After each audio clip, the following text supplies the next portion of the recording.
சுவாமியே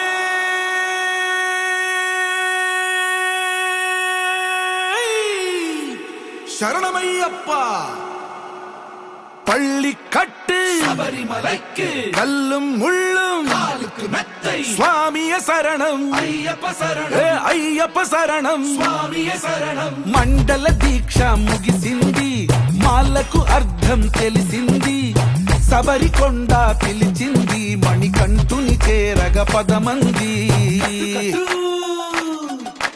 ఇరుముడి కట్టు కట్టు కట్టు కట్టు కట్టు ఇరుముడి కట్టు, ఎక్కు ఎక్కు ఎక్కు ఎక్కు శబరిమల ఎక్కు.